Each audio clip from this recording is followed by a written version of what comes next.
ម្ដាយស៊ូខ្មាស់គេឲ្យតែកូនមានក្តីសុខមានម្ហូបអាហារឆ្ងាញ់មានកន្លែងស្នាក់នៅសមរម្យហើយជាពិសេសគឺកូនបានរៀនខ្ពង់ខ្ពស់តែម្ដងពេលដែលកូនឃ្លាតឆ្ងាយក្នុងចិត្តម្ដាយតែងតែមានអារម្មណ៍ព្រួយភ័យខ្លាចកូនហូបចុកមិនគ្រប់គ្រាន់មានជំងឺឈឺស្កាត់ផ្សេងៗមកបៀតបៀនវត្តមានរបស់កូនចំពោះម្ដាយជាសុភមង្គលដែលម្ដាយរងចាំគឺរងចាំជួបមុខកូនជាទីស្រឡាញ់ហើយម្ដាយតែងតែរៀបចំម្ហូបឆ្ងាញ់ចាំទទួលកូនពេលកូនត្រឡប់ទៅវិញម្ដាយតែងតែរៀបចំទំនុកបម្រុងវត្ថុផ្សេងៗឲ្យកូនពិសេសលុយកាក់តែពេលខ្លះម្ដាយមិនមានម្ដាយតែងតែត្រាចរតាមទីដទៃដើម្បីខ្ចីបុលគេមកឲ្យកូនដោយមិនឲ្យកូនខ្វល់ហើយគិតគូរពីមុខមាត់របស់ខ្លួនឡើយ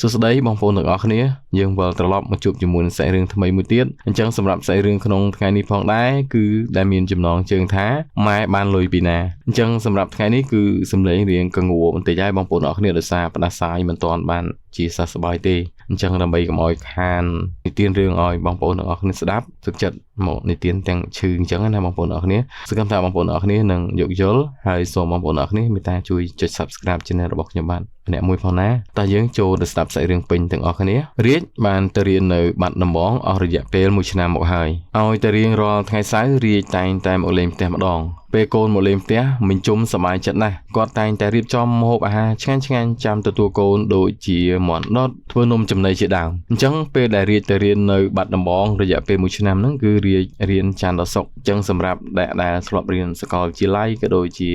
សាលាផ្សេងៗដឹងហើយអញ្ចឹងសម្រាប់ឲ្យតែថ្ងៃសៅរ៍អាទិត្យគឺយើងសម្រាប់ហើយឲ្យតែថ្ងៃសម្រាប់យើងតែងតែវិលមកផ្ទះវិញនៅពេលដែលផ្ទះយើងនៅជិតអញ្ចឹងណាប៉ុន្តែសម្រាប់អ្នកខ្លះគាត់ទៅរៀននៅភ្នំពេញអញ្ចឹងទៅផ្ទះរៀងឆ្ងាយគាត់ក៏ខ្ជិលត្រឡប់មកវិញទៅថ្ងៃសៅរ៍អាទិត្យគាត់ក៏ឆ្លៀតពេលរកការងារធ្វើបន្ថែមក៏ដូចជារៀនមុខវិជ្ជាអីបន្ថែមទៀតចឹងណាតែយើងចូលទៅស្ដាប់សាច់រឿងតជាធម្មតាអាហារទាំងនេះគាត់មិនដែលធ្វើទេគឺតរតែកូននៅជុំគ្នាទើបគាត់ធ្វើហូបម្ដងរាល់ពេលហូបឆ្ងាញ់ម្ដងបើគ្មានរាជមិញជុំតែងតែស្រក់ទឹកភ្នែកអាណិតកូនមិនដឹងថាកូននៅឆ្ងាយបានម្ហូបអាហារគ្រប់គ្រាន់ឆ្ងាញ់ឬអត់ទេដូច្នេះហើយទើបគាត់មិនសូវធ្វើម្ហូបអាហារឆ្ងាញ់ទេធៀបពិតនោះគាត់ក៏មិនធូរធារណាស់ដែរលុះដល់រសៀលថ្ងៃអាទិត្យរាជត្រូវត្រឡប់ទៅបាត់ដំបងវិញមិញជុំប្រមូលអង្ករត្រីសាច់ដែលគាត់ប្រឡាក់ទុកនិងបន្លែខ្លះវាខ្ចប់ឲ្យកូនមិញជុំអង្គុយសិញ្ជប់សិញ្ជឹងមួយស្របក់ព្រោះគ្មានប្រាក់មួយកាក់មួយសេនឲ្យកូនសោះឡើយគាត់ដើរយ៉ាងលឿនស្លៀកសរងចុកមួយចង្កេះអត់ពាក់ស្បែកជើងចុះពីលើផ្ទះដោយអាការៈប្រុងប្រយ័ត្នបំផុតមិនឲ្យនរណាម្នាក់ដឹងឬចាប់អារម្មណ៍ឡើយសូម្បីតែពួករាជក៏មិនដឹងដែរគាត់ដើរសំដៅទៅផ្ទះអ្នកជិតខាងពីមួយទៅមួយដើម្បីខ្ចីលុយគេមកឲ្យកូនទុកត្រឡប់ទៅវិញនៅពេលដែលគាត់ទៅខ្ចីបុលគេគឺមានអ្នកខ្លះបដិសេធផងនិងស្ដីបន្ទោសផងអ្នកខ្លះទៀតគេយល់គេអាណិតគេក៏ឲ្យលុយខ្ចីតាមចំនួនដែលគាត់ចង់បានទៅមិញជុំមិនខ្វល់ពីកិត្តិយសមុខមាត់គាត់ឡើយព្រោះសុខទុក្ខកូនសំខាន់ជាងគ្រាន់តែបានប្រាក់ភ្លាមគាត់យកនឹងថ្នាក់សរងយកមកឲ្យរាជទាំងលាក់លៀមព្រោះខ្លាចគេដឹងថាគាត់ទៅខ្ចីប្រាក់គេឲ្យកូនតែសកម្មភាពនេះមិនអាចបិទបាំងពីភ្នែករបស់រាជបានទេហើយវាក៏ជាលើកទី1ដែរដែលរាជបានដឹងថាម្ដាយធ្វើយ៉ាងហ្នឹងពេលនោះរាជមិនចាំយូររាជក៏បានលាន់មាត់ថាម៉ែកន្លងមកតើប៉ុន្មានដងហើយដែលម៉ែធ្វើបែបនេះដើម្បីយកប្រាក់ឲ្យកូនអញ្ចឹងនេះជាលើកចុងក្រោយដែលរាជបានដឹងថាម៉ែរបស់ខ្លួនទៅខ្ចីប្រាក់របស់គេយកមកឲ្យខ្លួនអញ្ចឹងរាជមានអារម្មណ៍ថាអត់សប្បាយចិត្តទេប៉ុន្តែអ្វីដែលសំខាន់នោះក្នុងសាច់រឿងនេះគឺគេចង់ផ្ដោតទៅលើម្ដាយរបស់រាជអញ្ចឹងពេលដែលគាត់ទៅខ្ចីប្រាក់គេម្ដងគេតែងតែស្ដីឲ្យថាឲ្យប៉ុន្តែគាត់មិនខ្មាស់គេទេគាត់តែងតែធ្វើមុខក្រាស់ដើម្បីទៅខ្ចីបុលគេធ្វើម៉េចឲ្យទៅបានប្រាក់ឲ្យកូនយកទៅសាលារៀនវិញអញ្ចឹងសម្រាប់ម្ហូបអាហារឆ្ងាញ់ៗដែលម្ដាយរបស់រាជបានធ្វើឲ្យរាជនៅថ្ងៃដែលរាជសម្រាកពីការសិក្សាវិលត្រឡប់មកផ្ទះវិញនោះគឺដោយសារតែប្រាក់ដែលម្ដាយរាជបានទៅខ្ចីគេនឹងឯងការពិតទៅគ្រួសាររបស់រាជមិនមែនជាធូរធារណាស់ទេគឺជាគ្រួសារមួយដែលមានជីវភាពខ្សត់ខ្សោយប៉ុន្តែម្ដាយតែងតែនឹកស្នះកូនដោយគំនិតរបស់គាត់គិតតែម្យ៉ាងគត់គឺដើម្បីឲ្យកូនបានហូបឆ្ងាញ់ព្រោះគាត់គិតថាកូនទៅរៀនមិនសូវមានអីហូបអញ្ចឹងពេលត្រឡប់មកផ្ទះវិញគឺត្រូវតែបរិភោគអាហារឆ្ងាញ់អញ្ចឹងឯងប៉ុន្តែលើកនេះរាជដឹងគឺរាជមានអារម្មណ៍ថាអាអន់ចិត្តចំពោះម្ដាយរបស់គាត់ជាទីបំផុតអញ្ចឹងសម្រាប់គំនិតពិចារណានៅក្នុងសាច់រឿងនេះផងដែរការទុកដាក់លុយកាក់ក្នុងគ្រួសារនិងការរៀបចំប្រាក់កាសឲ្យកូនជាភារកិច្ចរបស់ម្ដាយដូចនេះម្ដាយតែងតែ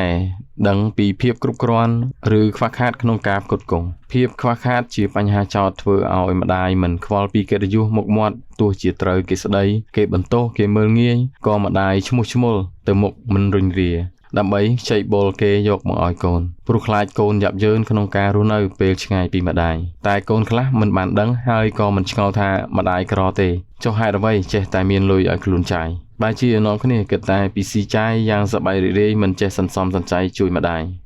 តែងតែចង់ឲ្យកូនមានប្រាក់កាសចាយវាយគ្រប់គ្រាន់ដោយមិនបានគិតពីផលលំបាកក្នុងការទៅរកប្រាក់ឲ្យកូននោះទេចំណែកកូនវិញច្រើនតែត្រេកអរនឹងទទួលដោយក្តីរីករាយហើយមិនបានគិតពីការរែកពុនរបស់ម្ដាយនោះឡើយកូនអាចដូរនឹងកិត្តិយសមុខមាត់របស់ម្ដាយឪពុកប៉ុន្តែមានកូនមួយចំនួនបែរជាលក់កិត្តិយសកេរ្តិ៍ឈ្មោះរបស់ម្ដាយឪពុកទៅវិញហេតុដូច្នេះកូនម្នាក់ត្រូវយល់ដឹងពីការប្រឹងប្រែងរកប្រាក់ផ្គត់ផ្គង់រាល់ការចំណាយចាយវាយផ្សេងៗដែលម្ដាយឪពុកធ្វើមកលើយើងអញ្ចឹងជាទូទៅកូនគ្រប់រូបពេលខ្លះគាត់បានលុយពីម្ដាយគាត់តែងតែមានចិត្តរីករាយសប្បាយប៉ុន្តែគាត់មិនបានគិតថាតើម្ដាយរបស់គាត់ឪពុករបស់គាត់បានលុយនឹងមកពីណាគាត់ធ្វើអីខ្លះដើម្បីយកលុយនឹងឲ្យគាត់ចាយសប្បាយរីករាយជាមួយនឹងមិត្តភ័ក្តិឬក៏បងប្អូនអីផ្សេងៗរីឯកូនខ្លះទៀតមិនត្រឹមតែមិនជួយគិតទេគឺថែមទាំងរករឿងថែមទៀតផងនៅពេលដែលបានលុយទៅរៀនតិចក៏ខឹងម្ដាយអ្នកខ្លះជេរម្ដាយដោយយកខ្លួនឯងទៅប្រៀបធៀបជាមួយនឹងកូនគេអ្នកមានក៏មានដែរខ្លះទៀតគឺធំហើយហ្នឹងមិនបានជួយទំនុកបំរុងមិនបានរកការងារអីធ្វើឲ្យម្ដាយទេអារៀនក៏មិនរៀនអាការងារក៏មិនទៅធ្វើបែរជាដេកចាំតែចាយលុយរបស់ពុកម្ដាយទៅវិញអានេះគឺជាកូនដ៏អកតញ្ញូបំផុតហើយគឺជាកូនដែលប្រេតផ្សាយបំផុតហើយបងប្អូនអរគ្នាអញ្ចឹងសង្ឃឹមថាបងប្អូនអរគ្នាគ្មានដូចនៅក្នុងឧទាហរណ៍របស់ខ្ញុំបានได้លើកឡើងនេះទេអញ្ចឹងសង្ឃឹមថាបងប្អូនអរគ្នានឹងជាមនុស្សល្អក្មេងល្អព្រមទាំងកូនល្អនៅក្នុងគ្រួសាររបស់ខ្លួនទៀតផងអរគុណច្រើនបងប្អូនអរគ្នាអញ្ចឹងយើងនឹងវិលត្រឡប់មកជួបគ្នាជាមួយនឹងសាច់រឿងក្រោយទៀតអរគុណច្រើនសម្រាប់បងប្អូនអរគ្នាដែលមានមតិយោបល់អីផ្សេងៗឬក៏ចង់ឲ្យខ្ញុំបានស្វែងរករឿងថ្មីក៏ដូចជាសាច់រឿងផ្សេងៗមកនិទានឲ្យបងប្អូនអរគ្នាស្ដាប់អញ្ចឹងបងប្អូនអរគ្នាអាចចូល comment នៅខាងក្រោមបានអរគុណច្រើនជម្រាបលាបងប្អូនអរគ្នាជួបគ្នាវីដេអូក្រោយបាយបាយ